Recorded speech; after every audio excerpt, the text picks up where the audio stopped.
Hey everyone, Lance here, Bees, Bikes, and Other Things. Back at you today for video number 2. So, everybody always asks, how do you get into beekeeping? What do you need? What type of supplies? How do you get the bees? So, today I want to show you. So, I'm out in the backyard here, coming down to, I guess you can call it the bee barn, the honey hut. It's a barn I built a couple years ago. So follow me inside. It's where I keep all my bee supplies and essentials for my beekeeping operation. All right, here we go.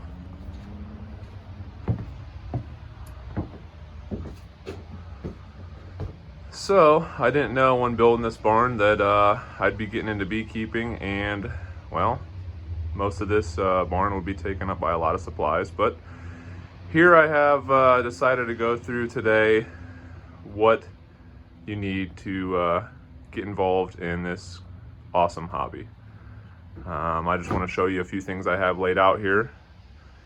On the right, I'm currently building some more hive bodies, and I would like to go over that in a later video. In the center, I have the basics of a hive, and on the left, I just have some odds and ends stuff. As you get started, some more supplies that you're going to need. So let me get the camera set up here. I'll get in front of the camera, go through some things with you, and we'll go from there. All right, everyone. So first things first, we're going to go over the clothing. I decided to go with a full suit, just for the convenience factor in the winter, or fall, I guess I should say. It's rather warm, and in the summer, I can just throw it over my shorts, my t-shirt, good to go. So I decided to go with actually a full economy suit in a size large from Man Lake. We'll go over some manufacturers, distributors of some beekeeping supplies, but full veil. It keeps its shape, which is nice. Again, you don't want this form-fitting. You want it rather large, rather baggy. If you get it too tight, the bees have the ability to sting through it. So I always leave that hanging up there, especially in the summer. Get rather sweaty, lets it air out. Second thing is glove selection. These are actually child gloves, so I have some leather gloves for my children when they're out in the bee yard with me. I have a pair of leather gloves. I ordered them when I first started. I ordered them with my suit. I really don't use them anymore. Maybe during honey harvest when the bees can get rather upset. But other than that, they stay up here on the shelf. Honestly, what I use is just your traditional nitrile gloves, like rubber gloves, medical gloves, or just a thin set of white like protective gloves. They're not cotton. They got a little bit of I guess rubber or neoprene on the bottom, but nothing too thick. You want that dexterity. That brings me to my next thing. This is my little bee yard bag, so I'm going to go through what I have in my bag here.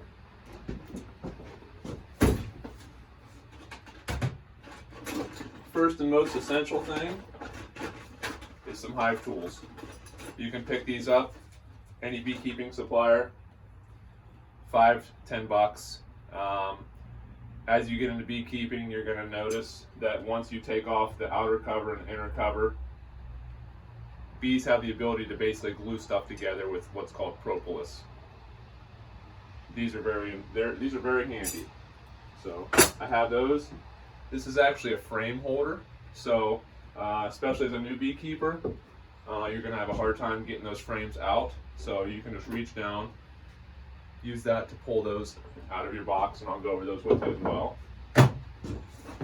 Actually, especially in the spring, I always keep a ratchet strap.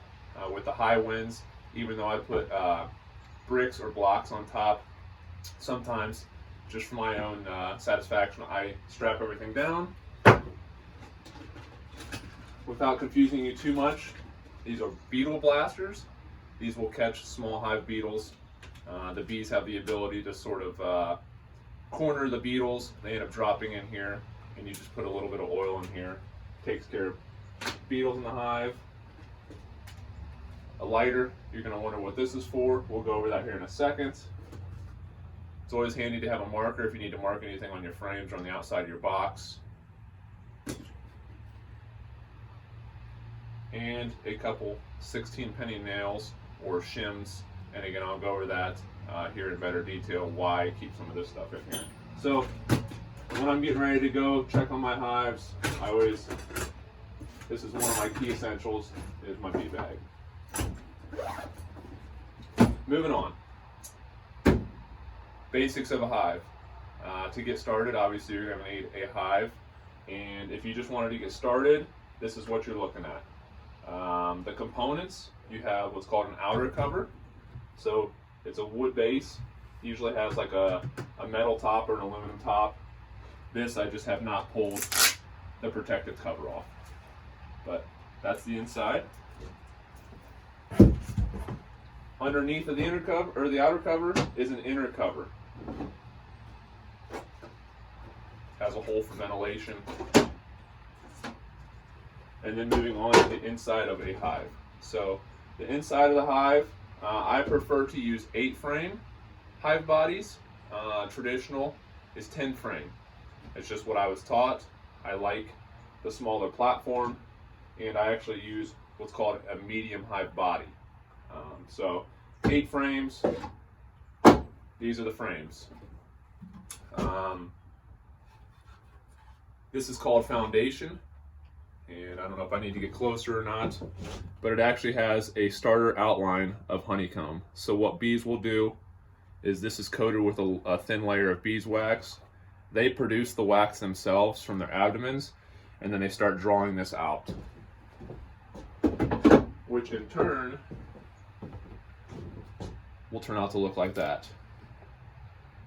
And that's what they build out to either lay their eggs for brood, store pollen, or honey. Moving on to the essentials of your hive. So you have your outer cover, your inner cover, your hive body, your frames. This is an entrance reducer. It just gives them less room to have to guard for robber bees, or especially when they're a small young hive. It's less of a chance for them to get overtaken by other bees or other pests. So most of the time you're going to leave it on this small section. That's plenty of room for bees to come and go. And then as the nectar flow comes on in the spring and summer, you can pick this up and flip it around to give it a bigger opening, or if you really want to, you can take it off altogether. This right here is a bottom board.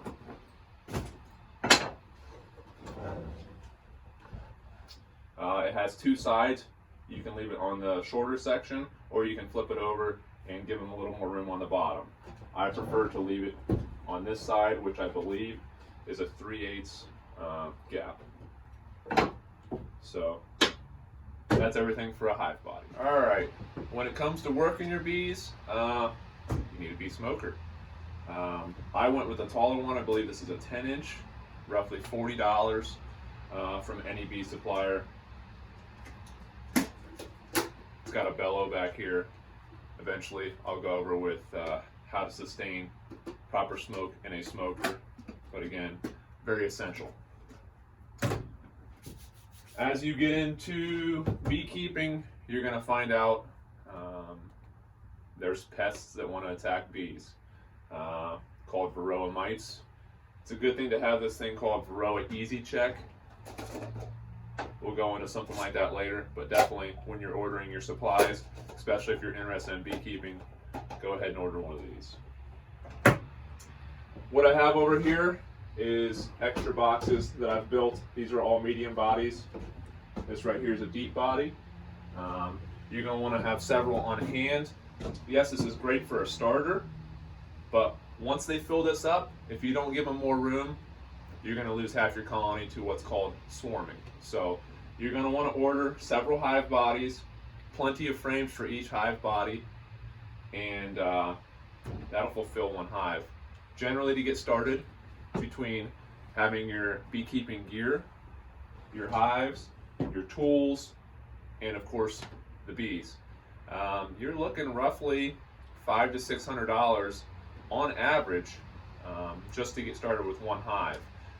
It's always generally recommended to start with two, and that's because one hive may flourish and one hive may just sort of be stagnant or not progress, and you're never going to know that unless you have two hives. So that's just one suggestion I want to throw in here if you're really thinking about beekeeping or getting started, is to set yourself up with equipment like this, whatever you like, and then try to go for two hives.